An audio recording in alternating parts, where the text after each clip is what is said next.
Hey y'all, so today we're going over chapters 39 through 42 of The Great Hunt, which is the second book in Robert Jordan's Wheel of Time series.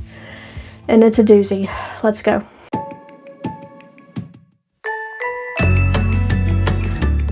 Chapter 39, Flight from the White Tower. So in this chapter we are fleeing the White Tower still with the girls and Leandrin. She's taken them through the Waygate to go to Tommen Head. And at this point, they get to the Waygate, they open it, and Egwene at this point kind of somehow, she accidentally charges in like a head. She doesn't mean to, but it's kind of terrifying. It's kind of terrifying for her, and she knows that she has made a mistake, and she's actually upset every time that I'm doing this series. We know that Nynaeve gets really upset with Egwene when she pushes forward, and so poor Egwene, she says, you know, I know that I deserve your anger, basically. I know I deserve to be, I can't remember what she said she deserved to be, basically punished for making this mistake. And I love Nynaeve's reaction. Her response is to tell Egwene that if you know you deserve it, then you don't deserve it. And I feel like that was a really just a good moment for Nynaeve, because she knows that Egwene didn't purposely mean to, and that Egwene understands the danger that they're in, the severity, the repercussions that can come from mistakes like these. But she didn't mean to do it, and whenever people make mistakes, you can't always just be that angry with them to where people can't, I don't know, not where people can't make mistakes, because people are going to, but you just have to keep moving and move forward. So while they're talking and traveling, Leandrin implies that it's a good thing that Elaine and Min actually came with them, because she doesn't think that the Black Aja would care that Elaine was the queen's daughter, and she definitely wouldn't care who Min was. So when the other girls were gone, that they would probably torture them to ask questions about what happened and where they went.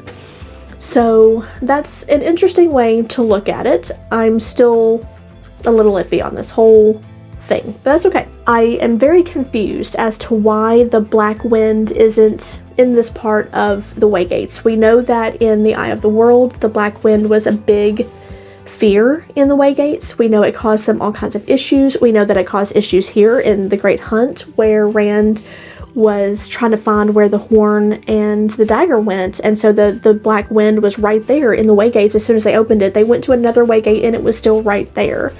So I'm kind of confused as to why the wind is only in certain places, and it's a little suspicious, but maybe it's just following Rand, maybe it's not following the other girls, maybe it's not everywhere in the Waygate and it's being controlled by someone who is specifically trying to deter Rand. So all these things are very likely, but definitely good questions.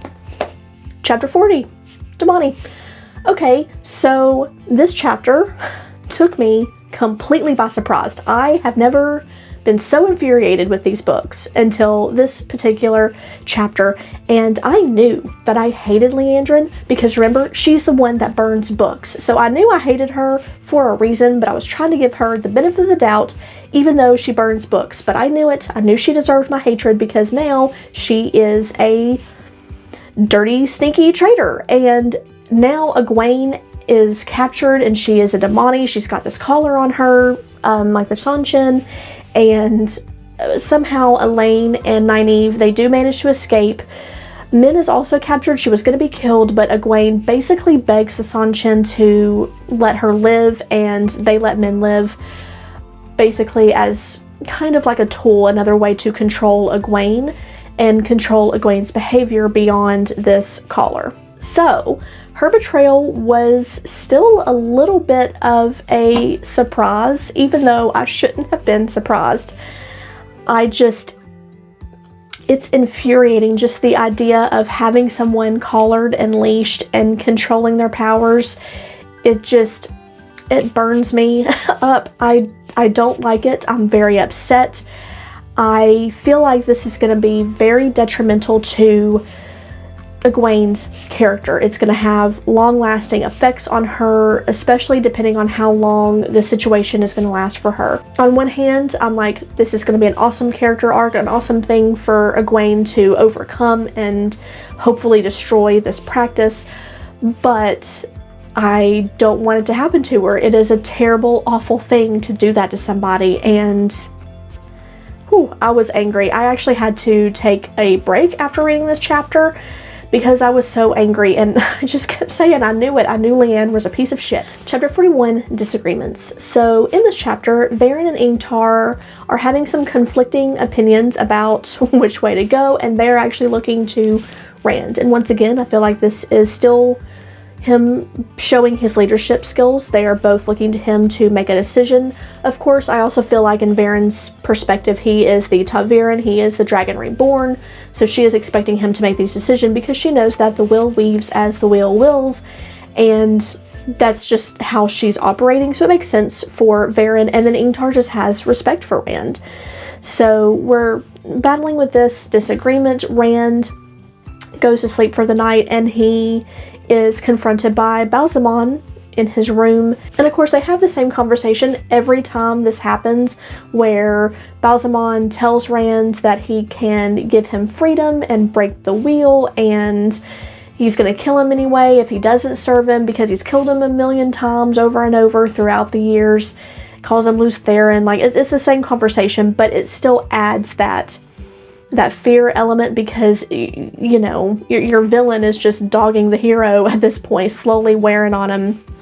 And I am for it. I definitely like it. It kind of reminds me of, I don't know if any of you all play Dungeons and Dragons, but I DM'd the Curse of Strahd module for our group, and part of, you know, the thing is you're supposed to have his character meet the heroes over and over to kind of try to build up that fear. You're not just supposed to have him off in his castle as some abstract thing, not doing anything to where the characters don't fear him. You're supposed to build up that fear, and I feel like that's kind of what Robert Jordan is going for, and I feel like it's effective. I feel like it works. So anyway, Rand gets angry and he begins to channel the power, and Balsamon is actually, I don't want to say he's afraid, but he tells him, you know, you're going to destroy yourself. And Rand can feel it. He can tell that he's pulling in too much power. He feels that he is in danger, and he thinks of Mat, and Mat needing him to find the dagger, and he stops channeling pretty much immediately. I view it as a big moment. Maybe it's not a big moment. Maybe it's just old hat that Rand is still that loyal to Mat, but Mat hasn't exactly been the most likable person. I still have a soft spot for Mat, but he hasn't been the best of characters, to be honest, the best of friends. But Rand still really cares for him, and he knows that this is not the time, this is not the place. He still has to help Mat. So he cuts off the channel. Balsamon once again offers him for Rand to serve under him. That way he can break the wheel, he can keep him from going mad, and he can keep him alive, basically. And he's gone. Chapter 42 is Falma, and we are back with Nynaeve and Elaine, Min, and Egwene. Egwene is still chained up, and we learn more information about these collars and their effects on Egwene, what the Soldam, the collar holders, I don't know, they are the ones that control the Damani. The Soldam, we learn more about them, how they control their charges, and what they can feel through these bracelets. We learn some of the restrictions, like if a Soldam hangs up the chain, the Damani can't move that chain more than a foot away from where it was, and that a lot of the time intention is read through the chain, so she can't touch a weapon, Egwene can't, and if she thinks of another ordinary object as a weapon, then she physically feels ill and can't touch that object if she's thinking of it as a weapon. So there's a lot of ways that they control even their thoughts. So this slave aspect is even worse than I thought, because not only are you physically controlling a person, which is bad enough as it is, you are also controlling and warping the slave's thoughts, and it is monstrous.